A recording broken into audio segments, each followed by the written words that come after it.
Hello everyone, welcome back to the series जिसमें हम लोग 4 नॉन सेशन के 2024 सीएसई गेट क्वेश्चन सॉल्व कर रहे हैं।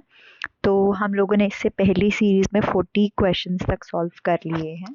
अब हम 41 टू 50 क्वेश्चंस इस सीरीज में सॉल्व करने जा रहे हैं। And guys, let me tell you, अब क्वेश्चंस का जो लेवल है ना इस वाली वीडियो में, अब देखना, पिछले क्वेश्चन से बहुत ज़्यादा हाई है। और आई वुड रियली सजेस्ट कि आप इस वाली वीडियो को पक्का पक्का देखना। आप लोगों को भी एक आइडिया मिलेगा कि किस तरीके के क्वेश्चंस हम लोग इसमें एक्सपेक्ट कर सकते हैं। सो let us start.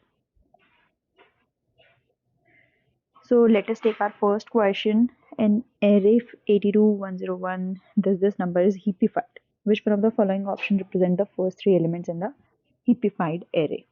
Okay guys, तो इसमें बेसिकली हम लोगों को इस एरे को हीपिफाई करना है, और बट इसमें हमें ये नहीं बताया हुआ है कि हमें मैक्स हीपिफाई करना है या मिन करना है। ठीक है, तो हम लोग एक बारी पहले ऑप्शंस देख लेते हैं कि ऑप्शंस कौन कौन से टाइप के दिए हुए हैं इन्होंने। गाइज, हमारे पास जो स्मॉलेस्ट नंबर है ना वो 11 और उसके बाद 33 है, राइट। बट हमारे पास इसमें सिर्फ 11 है, 33 कहीं पे भी नहीं है। ठीक है, तो हमारे पास बाकी सारे बड़े बड़े नंबर्स ही मेरे को दिख रहे हैं। तो मोस्ट प्रोबेबली इसमें मैक्स हीपिफाई होगा, but let us try first.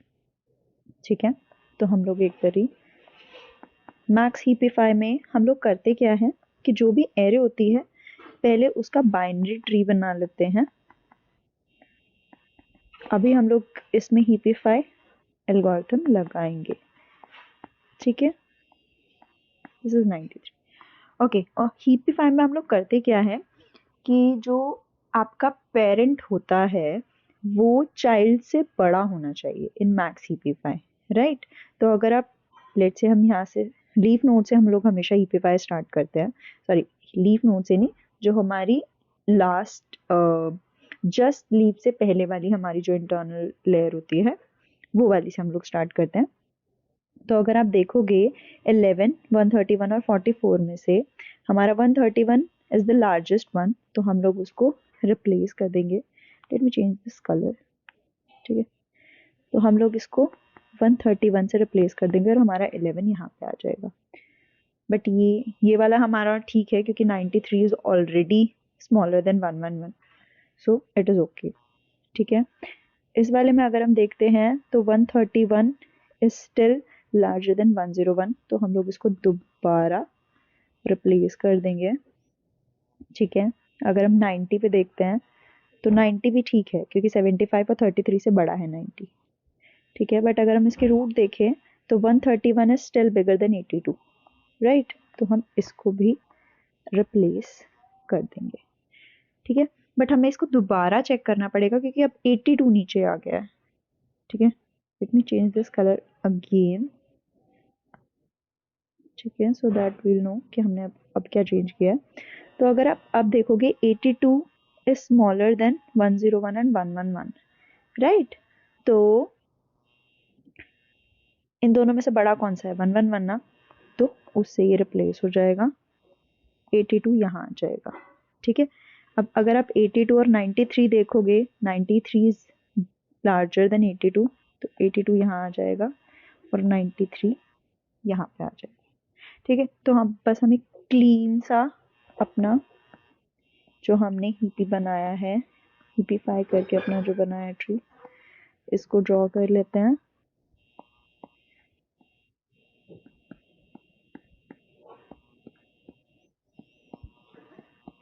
And guys, you can see कि हीपीफाइड हो चुका है, मैक्स हीपीफाइड हो चुका है।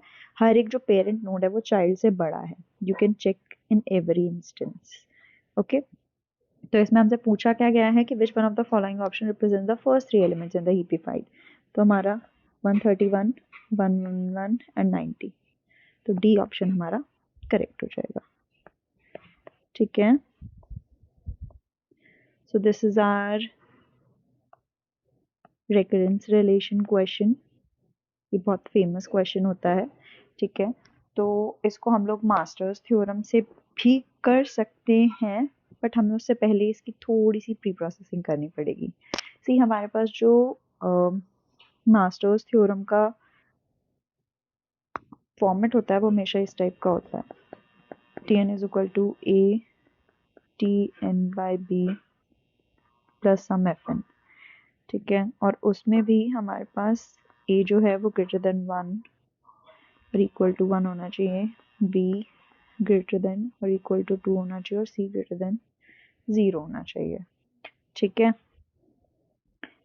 सो बट फिलहाल के सिनेरियो में a जो है हमारा it is not a constant, it's a variable with n, so let us do some kind of processing here, ठीक है। तो सबसे पहले हम क्या कर लेते हैं कि इसको रूट n हटाने के लिए what we can do is कि हम लोग इसको n से मल्टीप्लाई कर लेते हैं, ठीक है। तो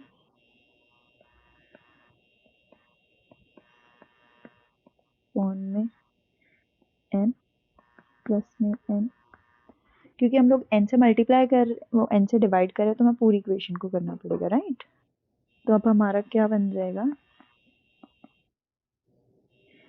n को हम लोग ब्रेक कर सकते हैं root n into root n में, तो रूट n से रूट n कट जाएगा, तो ये क्या बच जाएगा हमारा रूट n अपॉन में रूट n प्लस में 1, राइट, ठीक है।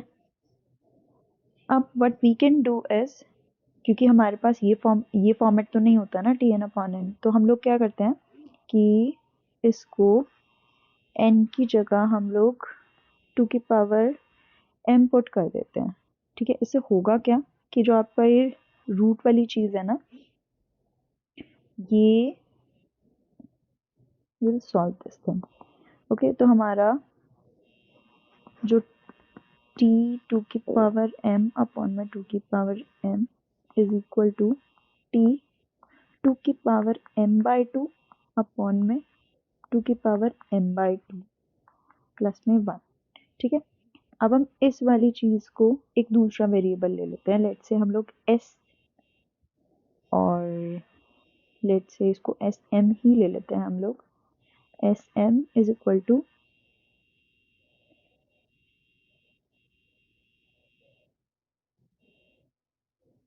एस एम बाई 2, ठीक है। क्योंकि हमारा 2 टू द पावर m जो है वो हमने लिया हुआ है क्या, एस एम, ठीक है।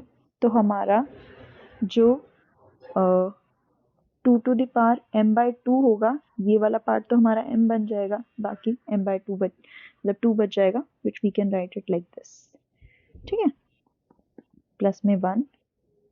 सो अब हम क्या कर सकते हैं, अब हम इसको एज अ रेकरेंस सॉल्व कर सकते हैं, ठीक है। तब अगर हम रेकरेंस मतलब हम इसको मास्टर्स थ्योरम से एक्चुअली सॉल्व कर सकते हैं, ठीक है। तो इसमें आपकी जो a की वैल्यू हो गई वो 1 हो गई, b की वैल्यू जो हो गई वो 2 हो गई, ठीक है, ओके। और लेट्स से कि अगर हमारा fn जो है, यहाँ पे हम लोग fn लेते हैं, हमारा जो fn होता है,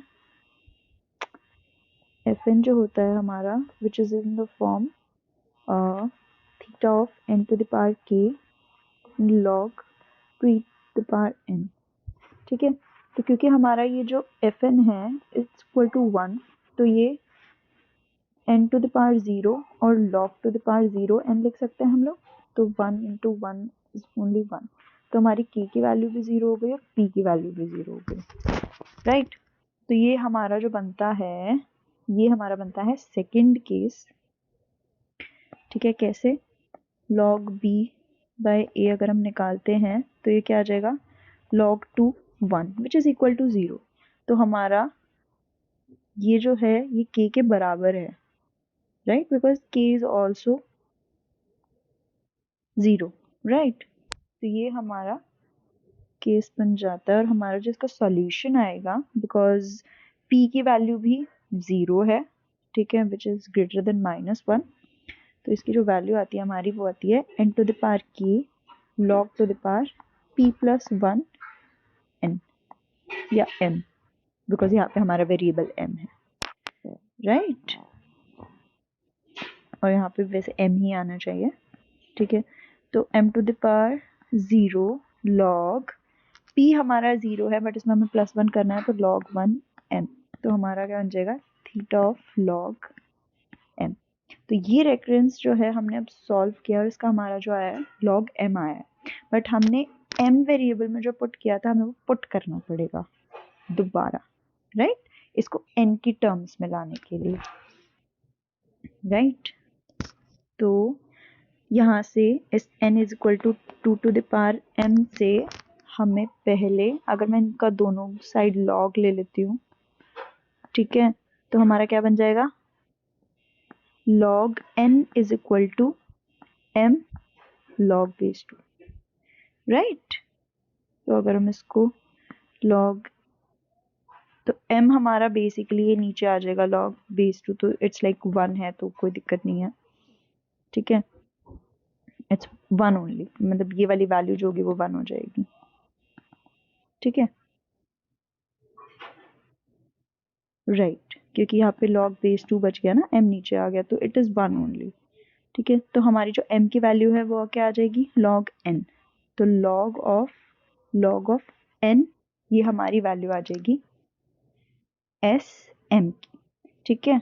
अब हमने इस वाली चीज को भी ट्रांसफॉर्म किया था इफ यू रिमेम्बर, तो tn अपॉन n और हमने ये वाली चीज सॉल्व की है, राइट जो कि है हमारी theta log of log n। तो अब ये n जो है यहाँ पे मल्टीप्लाई हो जाएगा, तो हमारा जो tn होगा वो क्या बन जाएगा theta of n log of log n, ठीक है। तो हमारा a बेसिकली आंसर हो जाएगा, okay guys, okay. So let us come to the next question. Consider a binary min heap containing 105 distinct elements. Let k be the index in the underlying array of the maximum elements stored in the heap, the number of possible values of k. Okay, ठीक है guys, देखो ये कह रहा है कि हमारे पास min heap है और वो भी 155 distinct elements का, ठीक है, और उसमें से हमें maximum element का index बताना है। तो जैसे जैसे हम ऊपर जाते जाएंगे, क्योंकि मिन हीप है तो ऊपर जो होंगे छोटी छोटी वैल्यूज हमें मिलेंगी, तो हमारी जो लीफ वाली वैल्यू होगी ना, जैसे अगर हमारा ये होगा तो ये वाली अगर हमारी लीफ वाली वैल्यूज हैं तो हमें यहीं पे ही सबसे बड़ा नंबर मिलेगा, क्योंकि ये इससे छोटा इन दोनों से छोटा होगा, ये इन दोनों से छोटा होगा एंड सो ऑन, ठीक है। तो हमें बेसिकली लीफ का इंडेक्स निकालना है कि क्या पॉसिबल इंडेक्स होगा लीफ का, ठीक है। तो क्योंकि जो मिन हीप होता है या कोई भी हीप होता है it is a balanced tree, right. तो इसमें जो आपकी वैल्यूज होंगी वो होंगी internal node is equal to, और rather leaf nodes are equals to internal node plus 1। जो आपकी फर्स्ट लीफ होगी वो यहीं पे होगी, राइट, ठीक है। ये बेसिकली आपकी इंडेक्स नोड से +1 अगर हम करेंगे तो आपकी लीफ नोड पे वो हो जाएगी, और हमें पता है कि हमारे पास leaf node plus internal node 105 element होंगे, राइट, ठीक है, राइट, ठीक है। नहीं नहीं नहीं नहीं नहीं गाइस, लीफ नोड हमेशा i+1 क्यों होती है पता है, देखो लेट मी टेल यू, ये 2 टू द पावर 0 होगा, ये 2 टू द पावर होगा, 2 टू द पावर 4 होगा, और ये 2 to the power, it's just an example, so I am just showing with example, ठीक है। 4 + 2 = 6 + 1 7। तो जो भी इंटरनल नोड्स होंगी उसमें अगर आप एक ऐड करते हो तो आपकी लीफ नोड्स बन जाएंगे, अगर आपका फुल लेट्स से कहें कि हम लोग फुल बैलेंस ट्री है, ठीक है, जिसमें हर एक नोड की लीव्स हैं या हर एक नोड के चाइल्ड हैं, ठीक है। तो ये फॉर्मूला हम वहां से लेके आ रहे हैं। तो अगर आप देखोगे तो आपकी जो लीव्स और इंटरनल नोड है वो 105 है, क्योंकि ये हमें क्वेश्चन में गिवन है, राइट। तो यहाँ से हमें लीव्स निकालनी है ना, तो हम इंटरनल नोड को, हाँ, हम लोग इंटरनल नोड को रिप्लेस कर लेते हैं, ठीक है। तो आई कितना हो जाएगा हमारा, 105 माइनस एल, राइट।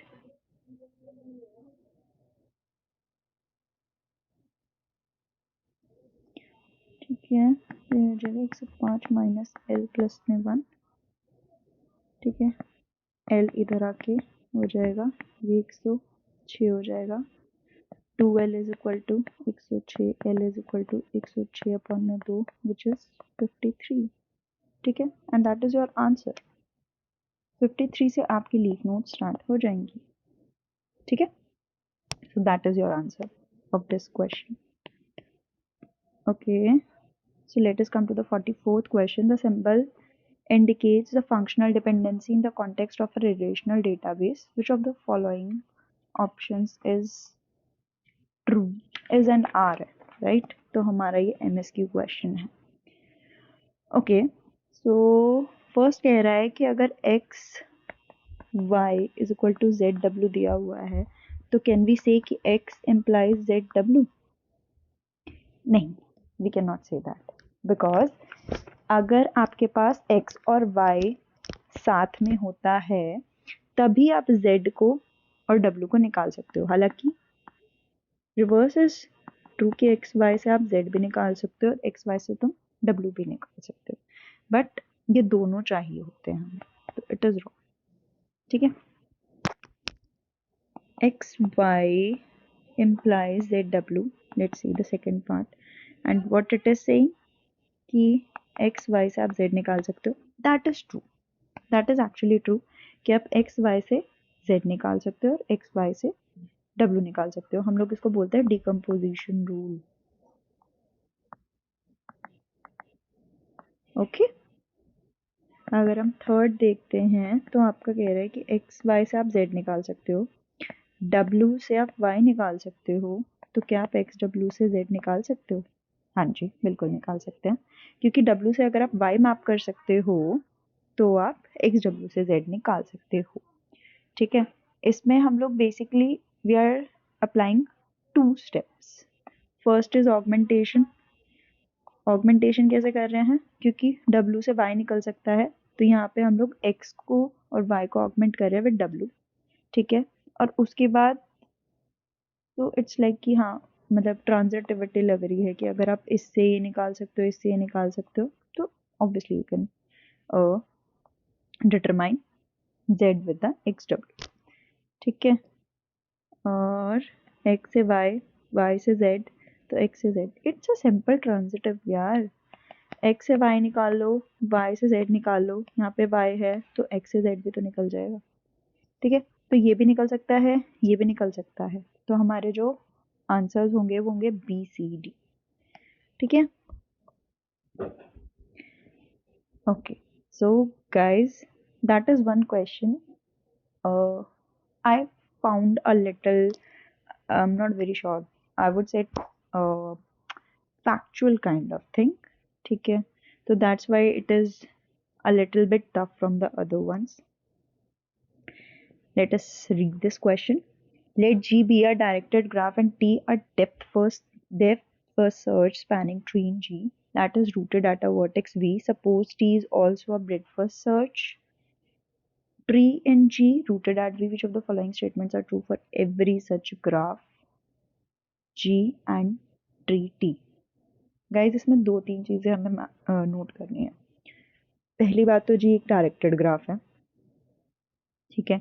तो एक डायरेक्टेड ग्राफ हम बना रहे हैं, उस डायरेक्टेड ग्राफ में से एक टी स्पैनिंग ट्री बना है जो कि डीएफएस भी है और बीएफएस भी है, दोनों है, ठीक है, with starting from the vertex V. और इनमें से कौन सी स्टेटमेंट है जो हर एक ऐसे ग्राफ के लिए और ट्री के लिए वर्क करेगी, ठीक है। So every is the main point here, right?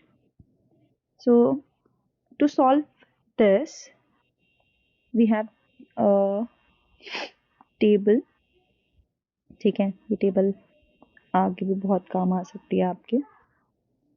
ठीक है, so I am drawing this table. ठीक है,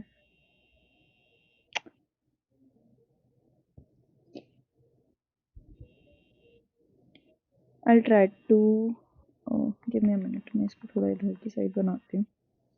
ठीक है,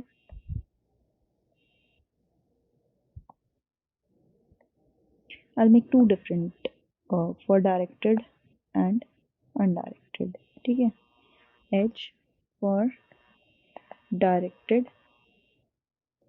ठीक है, तो डायरेक्टेड में हमारे पास एक DFS है, BFS है।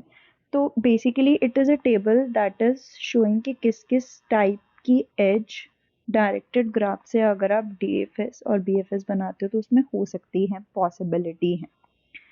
ठीक है, बैक एज, फॉरवर्ड एज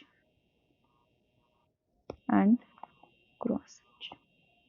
ठीक है, और let me show you some example also so that कि आपको पता चले कि मैं कौन से वाली, मतलब जिसको नहीं पता कि कौन कौन सी एजेस होती हैं, so I try to explain it through a example also. ठीक है, so let's say it is E. ठीक है, और हम लोग एक फॉरवर्ड एज भी बना लेते हैं। ठीक है, सो लेट्स से कि ए वर्टेक्स है हमारी, जो क्वेश्चन में हमने एज अ वी ली है, तो हम ए से ही हम BFS बनाएंगे और DFS बनाएंगे, राइट। तो अगर हम मैं इसको कलर चेंज कर लेती हूँ फिर। अगर मेरे को इसको DFS बनाना है तो लेट्स से मैं ए से गई बी पे, बी से गई मैं डी पे और डी से गई मैं सी। ठीक है, क्योंकि अब मेरे पास दोबारा आ जाएगा सी से, so I am not going to go there, right. यहाँ पे मेरा सी आ जाएगा और ई मेरा ऐसे ही रहेगा। ठीक है, ओके। सो इसमें से गाइज ये जो होती है, जो जो सारी ट्रीज में, लेट्स से DFS में जो हम स्पैनिंग ट्री बना रहे हैं, उस स्पैनिंग ट्री में जो जो एजेस आ रही हैं that would be called tree edge. ठीक है, बैक एज क्या होगी, जैसे सी से ए पे वापस जा रही है। ठीक है, I'll change a different color and I'll show it with a dotted thing। ठीक है, ये होती है आपकी बैक एज। ठीक है, जो वापस जा रही हो, और जो डायरेक्टली आ रही हो, ठीक है, दिस इज योर, ये डीप पर आ रही थी ना, this is your forward edge. ठीक है, जो ए से उस पर डायरेक्टली आ सकती थी, but we have not considered it in the DFS, hence it will not be a tree edge, right। ठीक है, तो ये वाली, और ये जो है जो ई से सी पे जा रही है, जो ऐसे जा सकती थी, that is your cross edge. ठीक है, सो लेट अस सी कि कौन से वाले डायरेक्टेड ग्राफ में अगर हम DFS BFS बनाते हैं तो ट्री एजेस, तो देखो ऑब्वियसली ट्री बनाओगे तो दोनों में एजेस तो होंगी, ट्री एज। ठीक है, क्या बैक एज होंगी डायरेक्टेड DFS में? Yes, it can be there. ठीक है, बैक एज हो सकती है। ठीक है, क्या फॉरवर्ड एज हो सकती है? फॉरवर्ड एज भी हो सकती है। क्या क्रॉस एज हो सकती है? क्रॉस एज भी हो सकती है, बट अगेन वो एक डिफरेंट स्पैनिंग ट्री बन जाएगा। ठीक है, तो दीज आर पॉसिबिलिटी, जरूरी नहीं है कि ये सारे एक ही स्पैनिंग ट्री में हो, बट देयर आर पॉसिबिलिटी कि ये सारी हो सकती हैं। ठीक है, क्या BFS में ऐसा है? BFS में ट्री एज तो डेफिनेटली होगी। क्या बैक एज होगी? Yes, it can be there. क्या फॉरवर्ड एज होगी? नहीं, फॉरवर्ड एज कभी नहीं होगी। क्या क्रॉस एज होगी? ये हो सकती है। दीज आर द पॉसिबिलिटीज, जरूरी नहीं है कि हर एक टाइप की एज इंक्लूड हो ही हो। ठीक है, okay. So based on this table late us try कि हम लोग ये क्वेश्चन सॉल्व करने की ट्राई करते हैं। There are no back edges in G with respect to the tree T। G में कोई बैकेज नहीं होगी with respect to the T. ठीक है, it is true, it is true, no, ठीक है, नहीं, actually it is actually true, क्योंकि बैकेज होगी, होगी। देखो हमारे पास दोनों केसेस में है ना कि baggage, so it would be false, it would be false actually, तो ये हमारा ऑप्शन नहीं होगा। there are no cross edges in G, cross edge भी हो सकती है, again it is also false. there are no forward edges in G with respect to the tree, it is the case in DFS, sorry, it is the case in BFS, but DFS में forward as हो भी सकती है। ठीक है, तो तो ये हमेशा नहीं होगा, ठीक है, और हर एक ग्राफ के लिए नहीं होगा। ठीक है, तो ये वाली स्टेटमेंट जो है हमारी ट्रू हो जाएगी। ठीक है, फॉरवर्ड एज नहीं होगी, right. And the only edges in G are the edges in T, नहीं, और भी एक्स्ट्रा एजेस हो सकती है, लाइक ये वाली एज है, ये वाली एज है, we have not considered these edges ना, तो ये वाला भी फॉल्स हो जाएगा। ठीक है, तो हमारा जो सही होगा, क्योंकि हमें ट्रू स्टेटमेंट्स निकालनी थी, ठीक है, तो ये वाला हमारा सही होगा। ओके,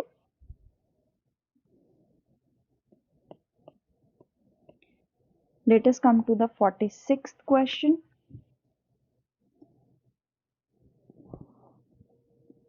जिसमें कह रहा है कि हमें एक रीड राइट शेड्यूल दिया गया है, ठीक है, जिसमें आपके पास 3 ट्रांजैक्शन है, T1, T2, T3।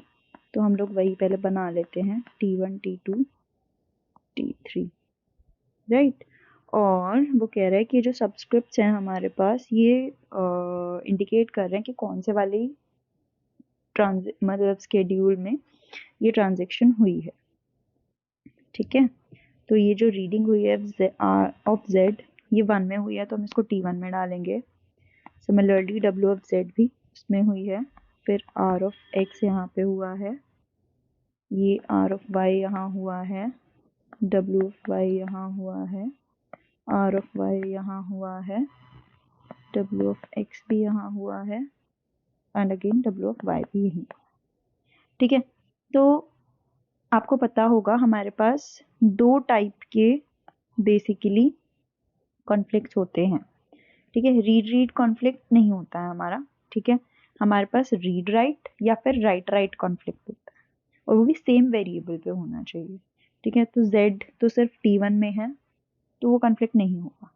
ठीक है, यहाँ पे x जो रीड हुआ है वो कहीं और तो नहीं है, तो इस पे भी कॉन्फ्लिक्ट नहीं होगा। बट ये जो रीड ऑफ y हुआ है, यहाँ पे राइट ऑफ y भी हुआ है दूसरे स्केड्यूल में, तो ये कॉन्फ्लिक्ट होगा। ठीक है, सिमिलरली राइट राइट कॉन्फ्लिक्ट भी होगा, और ये राइट रीड या फिर रीड राइट कॉन्फ्लिक्ट भी होगा। तो हमारे पास इट इज मैंडेटरी, क्योंकि पहले इस पे वर्क हो रहा है, T3 पे वर्क हो रहा है, तो T3 should come before T2। ठीक है, अगर हम इसे सीरियलाइजेबल बनाना चाह रहे हैं तो हमें इसका कॉन्फ्लिक्ट इक्विवेलेंट निकालना है।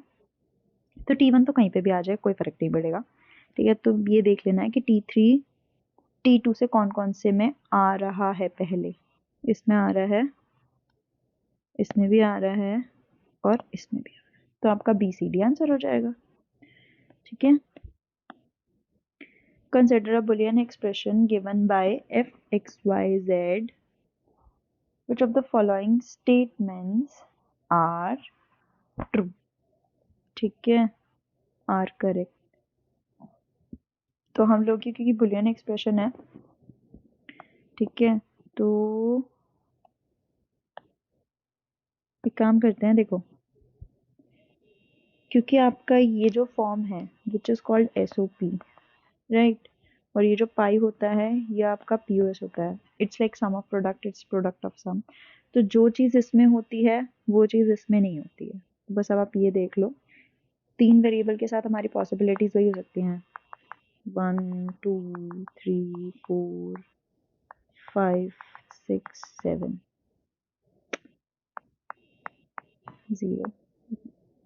ठीक है, ऐसे ऐसे हमारे पास पॉसिबिलिटीज हो सकती है 1 तक। तो अगर हमारे पास 3 5 6 7 यहाँ पे है, 3 5 6 7 यहाँ पे है, तो 0 1 2 और 4 यहाँ पे होना चाहिए। It is correct, right. अब ये कुछ मिनिमाइज किया होगा इन्होंने, तो हम लोग के मैप का यूज कर लेते हैं, के मैप बना लेते हैं। ठीक है, तो यहाँ पे एक्स आ जाएगा, यहाँ पे वाई जेड आ जाएगा, एक्स बार एक्स, वाई बार जेड बार, वाई बार जेड, वाई जेड, वाई बार जेड बार। ठीक है, 0 1 2 3 4 5 6 7। ठीक है, तो अब देख लो, 3 पे आपका 1 आएगा, 5 पे आपका 1 आएगा, 6 पे आपका 1 आएगा, 7। ठीक है, तो 4 4 के पैर तो कहीं नहीं बन रहे हैं, 2 2 के ही पैर बन रहे हैं। तो ये पैर बनेगा, इससे क्या आएगा हमारा, इसमें जो कॉमन है वो हमारा वाई जेड ही कॉमन आ रहा है, राइट। इसमें देखिए तो इसमें एक एक्स कॉमन है और इसमें से सॉरी वाई जेड बार हो गए। ठीक है, तो वाई कॉमन आ जाएगा, एक्स वाई। ठीक है, और अगर हम इस वाले को कंसिडर करें तो इसमें हमारे पास x कॉमन है और इन दोनों में क्या कॉमन है, z। ठीक है, तो हमारे पास f की वैल्यू क्या आ गई, एक्स वाई प्लस में वाई जेड प्लस में एक्स जेड। ठीक है, बहुत लाइट कलर लग रहा है, तो it is right, X Y Z F X Y Z is independent of Y नहीं, क्योंकि ये हमारा मिनिमल एक्सप्रेशन होता है। ठीक है, तो इसमें अगर हमारा y नहीं आ रहा होता तो हम लोग कह देते, बट इंडिपेंडेंट नहीं है क्योंकि y आ रहा है, x भी आ रहा है, तो न ये होगा न ये होगा, सिर्फ ऊपर वाले ही सही है। ठीक है, consider the following C function definition int f and this is the function and ये बोल रहा है कि ऊपर वाली जो स्टेटमेंट्स हैं कौन सी ट्रू होंगी, सॉरी नीचे वाली जो स्टेटमेंट्स दी हुई हैं वो ऊपर वाले फंक्शन को देख के अगर हम कहें तो कौन सी ट्रू होंगी। ठीक है, तो हम लोगों को बेसिकली x की वैल्यू 20 लेनी है और y की वैल्यू 10 लेनी है। तो जो आपकी वैल्यू x रिटर्न होगी वो greater than 2 to the power 20 होगी। ठीक है, let us solve it bet. ठीक है, आप इसको ऐसे लिख सकते हो क्या, क्योंकि x is equal to x plus Y है ना, तो उसको हम लोग 2x प्लस वाई तो लिख ही सकते हैं। ठीक है, तो let us try to solve it.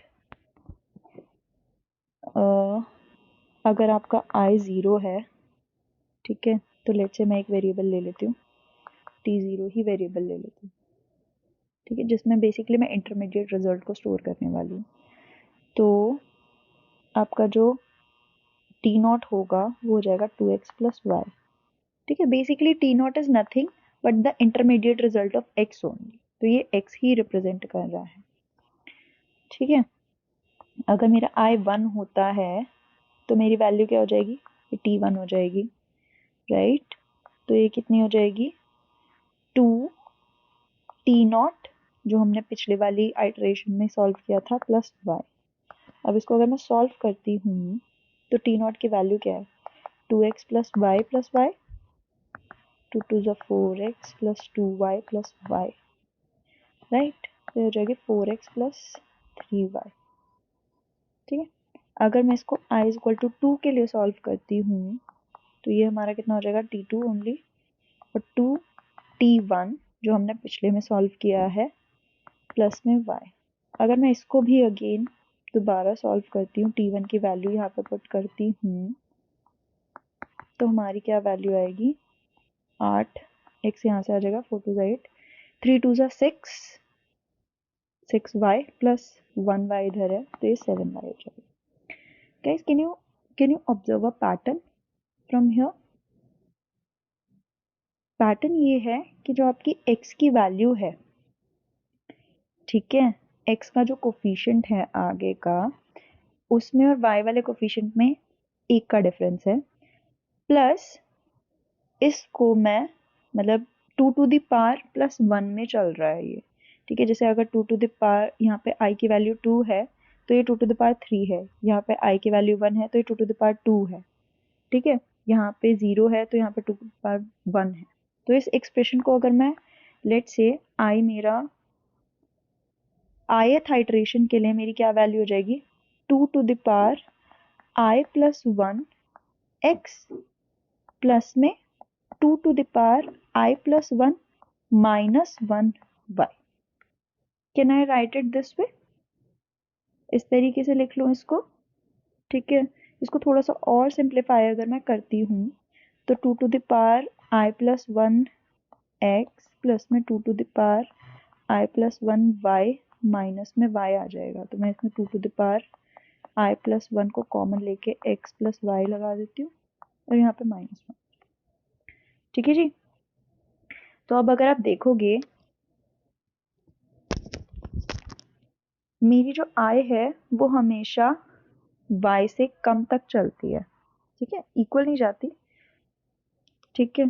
तो यहाँ पे हम लोग सारी x की और y की वैल्यू इस इक्वेशन में पुट करके और सॉल्व करने की ट्राई करते हैं। Let me see if I have space. I do not have space here. कोई बात नहीं,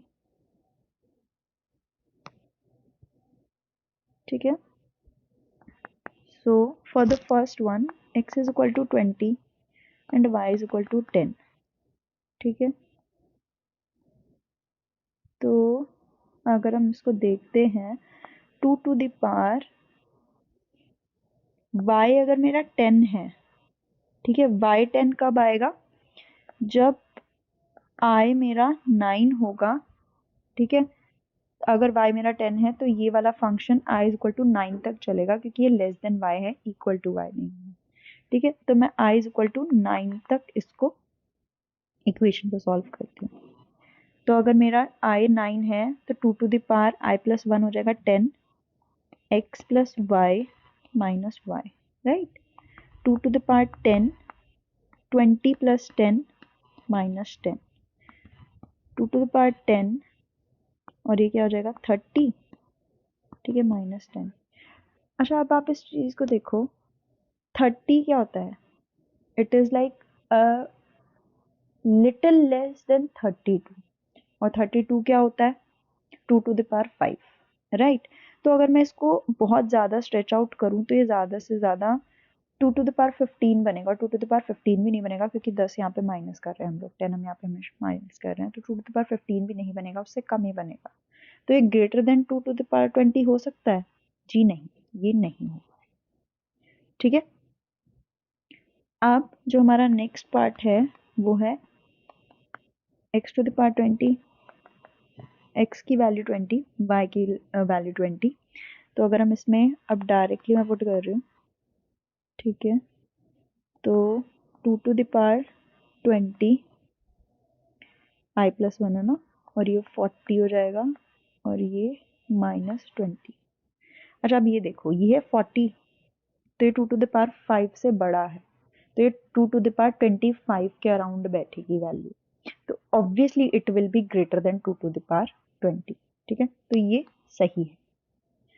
अगर आपका इनपुट 20 और 10 है तो देखें, यहाँ पे सॉल्व कर लेते हैं।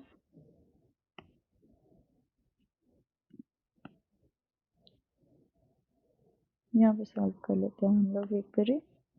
तो x अगर आपका 20 है और y आपका 10 है तो आपकी गाइस ये सेम वैल्यू हम लोग ऑलरेडी सॉल्व कर चुके हैं, राइट। तो क्यों आपको सॉल्व करनी है दोबारा। Return value is less than 2 to the power 10, क्या 2 टू द पावर 10 से लेस है ये वैल्यू? जी नहीं, कहाँ लेस है भाई, ये तो 2 to the power 15 के अराउंड बैठ रही है ना, तो ये भी नहीं होगा। ठीक है, if the input are x is equal to 10 and y equals to 20, ये हमने सॉल्व नहीं किया, तो लेट अस डू दैट। ठीक है, तो ये क्या होगा आपका, i जो होगा 19 हो जाएगा, और जो हमारी इक्वेशन की वैल्यू होगी 2 to the power 20 and 30 minus में 20। ठीक है, तो ये 25 के अराउंड वैल्यू जाएगी, 2 to the power 25 के अराउंड। ठीक है, अराउंड 2 to the power 25। तो then the return value is greater than 2 to the power 20 obviously. ठीक है, तो इसमें जो आपके आंसर सही हैं वो बी और डी। ठीक है जी, let us come to the 49th question. Let A be any n cross m matrix where m is greater than n. Okay, which of the following statement is true about the system of linear equation ax is equal to 0? Okay guys, see it is a linear algebras question, और इसमें कह क्या रहा है कि आपके पास n रोज है, m columns हैं, और आपका जो m है वो बहुत बड़ा, मतलब बड़ा है, बहुत नहीं कह सकते बट एटलीस्ट बड़ा है देन n। ठीक है, तो आपके नंबर ऑफ कॉलम ज्यादा है, नंबर ऑफ रोज कम है। ठीक है, लीनियर इक्वेशन में इसका मतलब क्या होता है कि आपके पास नंबर ऑफ रोज जितनी होती हैं वो बनती हैं इक्वेशंस, और जितने भी कॉलम्स होते हैं वो बनते हैं आपके वेरिएबल्स। राइट, तो आपको वेरिएबल्स के लिए सॉल्व करना होता है हमेशा। राइट, तो इसके एक बारी अब स्टेटमेंट्स देख लेते हैं। There exist at least m minus n linearly independent solution to this system. तो हमें इसके लीनियरली इंडिपेंडेंट सॉल्यूशंस निकालने हैं। ठीक है, तो इसमें ना हमारे पास एक वो होता है, थ्योरम होता है जिसको हम बोलते हैं रैंक नलिटी थ्योरम। ठीक है, रैंक क्या होता है, रैंक क्या होता है, रैंक होता है हमारा बेसिकली जितनी नंबर ऑफ रोज होती हैं हमारी, अगर हमारे पास स्क्वायर मैट्रिक्स होती हैं तो डायगोनल एलिमेंट की जितनी नॉन जीरो वैल्यू होती है हमारे पास वो बेसिकली हमारी रैंक बन जाती है। ठीक है, तो इसमें भी जो हमारी रैंक बन सकती है वो जितनी नंबर ऑफ रोज होंगी वही हमारी मैक्सिमम रैंक बन सकती है। राइट, और नलिटी क्या शो करता है, नलिटी आपका शो करता है फ्री वेरिएबल्स को। दैट मीन्स कि आपकी इट इज लाइक कि आपके लीनियरली इंडिपेंडेंट सॉल्यूशंस कितने हो सकते हैं। ठीक है, सॉल्यूशन स्पेस को बेसिकली नलिटी शो करता है। तो आपका ये रैंक नलिटी थ्योरम क्या कहता है कि जो आपका रैंक ऑफ ए है प्लस नलिटी ऑफ ए है, ये दोनों मिला के आपके m बनेंगे। ठीक है, this is the theorem says. अब क्योंकि हमारे पास n नंबर ऑफ रोज हैं, ठीक है, तो आपकी जो रैंक हो सकती है वो मैक्सिमम, ठीक है, मैक्सिमम n हो सकती है, कि अगर आपके पास रोज की जो वैल्यू है, डायगोनल वैल्यूज है, वो 0 ना हो, ठीक है, तो आपकी मैक्सिमम जितनी रोज हो सकती है उतनी हो सकती है। ठीक है, अब आपको क्या चाहिए, आपको सॉल्यूशंस चाहिए, लीनियरली इंडिपेंडेंट सॉल्यूशंस। तो बेसिकली आपको नलिटी की वैल्यू निकालनी है। राइट, नलिटी ऑफ ए क्या हो जाएगा आपका, m माइनस रैंक ऑफ ए। ठीक है, और रैंक में क्या है हमारे पास, अब सी, रैंक अगर हमारी लेस देन और इक्वल टू n है तो हमारी नलिटी जो हो सकती है वो n की टर्म्स में ग्रेटर देन और equal to m minus n हो सकती है। ठीक है, मतलब m माइनस n तो होगी ही होगी, एटलीस्ट होगी, उससे ज्यादा भी हो सकती है डिपेंडिंग ऑन द रैंक, की रैंक कितनी है आपकी। ठीक है, सो हम लोग एक बारी फर्स्ट वाले को देख लेते हैं। There exist at least m minus n linearly independent solution to this system which is right. ठीक है, क्योंकि यहाँ पे हम देख रहे हैं ना कि m माइनस n से ग्रेटर और इक्वल हो सकते हैं, तो एटलीस्ट तो होंगे ही होंगे। There exist m minus n linearly independent vectors such that every solution is a linear combinations of these vectors. Guys इसमें दो चीजें हैं, ठीक है। पहली बात ये बोल रहा है कि there exist m minus n linearly independent vectors. हमने कहा है एटलीस्ट, ठीक है, हमने ये नहीं कहा कि उसमें m माइनस n ही होंगे, ठीक है। तो ये कह रहा है कि m माइनस n ही होंगे, दैट इज रॉन्ग हियर। और जरूरी नहीं है कि वो लीनियर कॉम्बिनेशन ही हो, ठीक है, हो सकता है कि डिपेंडेंट हो, वो वाले भी सॉल्यूशंस हम लोग को मिल सकते हैं, ठीक है। तो ये यहाँ पे स्टेटमेंट रॉन्ग हो जाती है। There exist a non zero solution in which at least m minus n variables are zero, ठीक है। Again this is using word exist, ठीक है, ये गारंटीड नहीं है, हो सकता है ऐसा हो बट गारंटीड नहीं है, ठीक है। ये तब हो सकता है जब आपकी जो रैंक है ना वो n से कम हो, ठीक है। आपको नॉन जीरो सॉल्यूशन चाहिए जिसमें हमारे पास m माइनस n वेरिएबल्स जो हैं हम जीरो कर दें, राइट, ठीक है।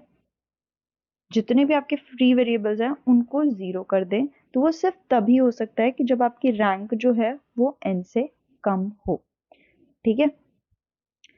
Similarly, for the D part also, there exists a solution in which at least n variables are non-zero, ठीक है। अगर आपको n वेरिएबल्स को ही नॉन जीरो करना है तो उसके लिए मैंने आपको बताया ही था कि अगर rank of A is n, ठीक है, तो जो आपकी डायगोनल्स की या फिर रोज की वैल्यूज जो होती है ना वो n के बराबर होगी, तभी आपको नॉन जीरो n वेरिएबल्स मिल सकते हैं, ठीक है।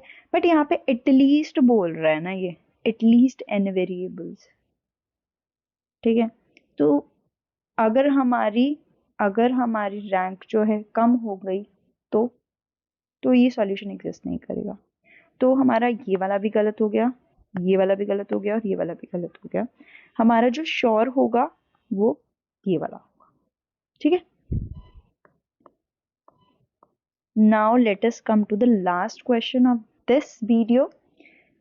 Consider the 5-state DFA M accepting the language LM, which is a subset of 0 plus 1 का whole star that is shown in the DFA only, ठीक है। और N0W कह रहा है कि वो number of zeros in W है, N1W है जो number of ones in W है, ठीक है। तो हमसे पूछा क्या जा रहा है कि इनमें से फॉल्स स्टेटमेंट कौन सी है, ट्रू स्टेटमेंट कौन सी है, ठीक है। So guys it is like कि हमें इसका मिनिमल डीएफए बनाना है, ठीक है। आप इसको इस तरीके से ले लो। तो मिनिमल डीएफए बनाने के लिए हमारे पास स्टेप क्या होता है, सबसे पहले आपकी जो फाइनल स्टेट्स हैं और जो नॉन फाइनल स्टेट्स हैं उनका दो अलग अलग सेट बना लो, ठीक है। अब इनमें से इनकी outgoing edges on each variable देखो कि कौन से वाले सेट पे से कौन से वाले सेट पे जा रही हैं। तो अभी हमारे पास सिर्फ दो सेट है, एक जो फाइनल स्टेट वाला है और एक है जो नॉन फाइनल स्टेट वाला है, ठीक है। तो अगर आप 2 को ले लेते हैं हम लोग, 2 से अगर 0 जा रहा है तो वो 3 पे जाएगा, मतलब अपने ही सेट पे जा रहा है। अगर 2 से 1 जाएगा तो वो, let's go for the 0 first, उसके बाद 1 करते हैं, ठीक है। हम लोगों को एटलीस्ट 0 का आइडिया हो जाएगा। Let us come to fourth part.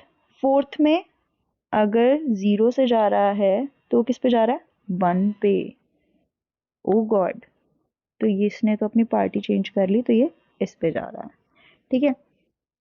अगर आप 3 को देखो तो 3 0 पे किस पे जा रहा है, 1 पे, ठीक है। तो ये तो 4 की पार्टी का बंदा है। एंड 5 0 पे किस पे जा रहा है, 4 पे ही जा रहा है, राइट। तो ये तो 2 के जैसा बंदा है, 4 पे जा रहा है ना, हाँ। ये तो 2 के जैसा बंदा है, ठीक है। तो ये अपने ही सेट में जा रहा है। तो ऑन द बेसिस ऑफ कि वो अपने ही सेट पे जा रहे हैं या फिर अलग फाइनल स्टेट पे दूसरे सेट पे जा रहे हैं, we can distinguish these sets जो सेम प्रॉपर्टी शो कर रहे हैं और जो डिफरेंट प्रॉपर्टी शो कर रहे हैं, ठीक है। आपने देखा 4 और 3 जो है वो डिफरेंट प्रॉपर्टी शो कर रहे हैं, मतलब सेम प्रॉपर्टी शो शेयर कर रहे हैं, ठीक है। 0 पे 1 पे ही जा रहे हैं। और जबकि 2 और 5 जो है वो अपने ही सेट में वापस आ रहे हैं, तो these are showing the same properties. ठीक है, तो हम लोगों ने 2 और 5 का तो देख लिया है ना।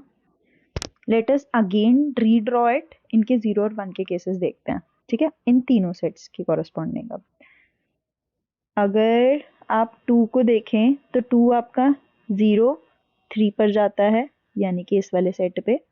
ठीक है, और अगर आप 5 का देखें तो भी वो 4 पे जाता है इन द केस ऑफ 0। ठीक है, तो वो सेम सेट पे जा रहा है। सिमिलरली 1 का भी देख लेते हैं। अगर 2 1 पे जा रहा है तो 1 पे जाएगा, अगर 5 1 पे जा रहा है तो वो भी 1 पे जा रहा है। ठीक है, तो 2 और 5 are showing the same property. ठीक है, ये 0 के केस में, ये 1 के केस में। सिमिलरली 4 और 3 के में भी देख लेते हैं। ठीक है, 4 में अगर वो 0 में जा रहा है, and let me change the colour for this one. 0 से अगर वो हाँ 4 अगर 0 पे जा रहा है तो वो जा रहा है 1 पे, राइट। 3 अगर 0 पे जा रहा है तो वो किस पे जा रहा है, 1 पे। ठीक है, अगर 4 1 पे जा रहा है, 4 1 पे जा रहा है तो वो जा रहा है 5 पे, और 3 1 पे जा रहा है तो वो जा रहा है 2 पे। ठीक है, तो हमारा बेसिकली जो मिनिमल डीएफए होगा जिसमें हम लोग स्टेट को कंबाइन कर सकते हैं, ठीक है, तो वो यही स्टेट्स बनेगी हमारी।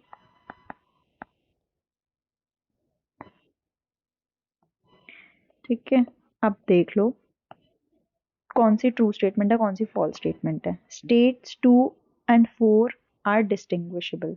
ऑब्वियस बात है भाई, ये ट्रू स्टेटमेंट है, क्योंकि ये इस वाली सेट में आ रहा है, ये इस वाले सेट में आ रहा है, तो डिफरेंट डिफरेंट सेट में है तो डिस्टिंग्विशेबल है। State 3 and 4 are distinguishable in M, नहीं, they are in both same set, तो वो डिस्टिंग्विशेबल नहीं होंगे। 2 और 5 आर डिस्टिंग्विशेबल इन एम, जी नहीं, they are also in the same set. ठीक है, any string w with number of zeros is equal to number of ones is in lm. Guys, it is actually right. पता है कैसे? अगर कोई भी स्ट्रिंग ले लो आप, एनी स्ट्रिंग जिसमें आपका, because I have to traverse it, just I have to scroll it a little bit down. ठीक है, अब 0 0 1 1 ले लो। ठीक है, तो आप क्या करोगे, 0 0, ठीक है, 1 1, so you will be able to traverse through it. ठीक है, तो ये इसको एक्सेप्ट कर लेगा। ठीक है, अब आप 1 1 0 0 ले लो। ठीक है, तो 1 1 0 0 ये भी एक्सेप्ट हो जाएगी। अब 1 0 1 0 ले लो। ठीक है, 1 0 and again 1 and 0, it is reaching final state. आप कोई भी कॉम्बिनेशन ले लो जिसमें आपके 0 और 1 होंगे, ठीक है, तो वो ये वाला डीएफए एक्सेप्ट कर लेगा। बट द कैच इज कि इसके अलावा भी बहुत सारी स्ट्रिंग ऐसी हैं जो ये एक्सेप्ट करता है। ठीक है, बट जितनी भी ये वाली स्ट्रिंग होगी जिसमें 0 और 1 इक्वल होंगे, वो वाली पक्का सारी स्ट्रिंग एक्सेप्ट करेगा। So it is true. ठीक है, तो हमें इसमें बताना क्या था, हमें बताना ये था कि जो फॉल्स स्टेटमेंट है वो वाली बतानी है हमने। तो बी और सी हमारी फॉल्स स्टेटमेंट है, तो बी और सी हमारा इसका आंसर हो जाएगा। ठीक है guys, so with this video is finished with the 50 questions। ठीक है, और एक वीडियो और बनेगी जिसमें I try to cover 15 questions. ठीक है, तो उसके साथ हमारा ये वाला सेशन खत्म हो जाएगा, फोरनून वाला, एंड इसके बाद हम लोग इसका इवनिंग वाला सेशन हम लोग स्टार्ट करेंगे 2024 का ही। But these questions are very important कि इसमें लीनियर अलजेब्रा के, टीओसी के, ठीक है, डीएसए के, डेटा स्ट्रक्चर्स के, सब टाइप के क्वेश्चंस इसमें मेन आ गए थे, and these are all 2 marks question. ठीक है, तो this video is very very important. अगली वाली भी, उसमें भी इसी तरीके के क्वेश्चंस हैं, तो सीए से इंपॉर्टेंट क्वेश्चंस हैं, 2 मार्क्स के, कुछ नैट हैं, कुछ दूसरे क्वेश्चंस हैं। तो प्लीज़ प्लीज़ प्लीज़ इसको, वीडियो को देख के ज़रूर जाइएगा। ठीक है, और अगर आपको ये वीडियो पसंद आई हो तो please like it and subscribe my channel. Thank you.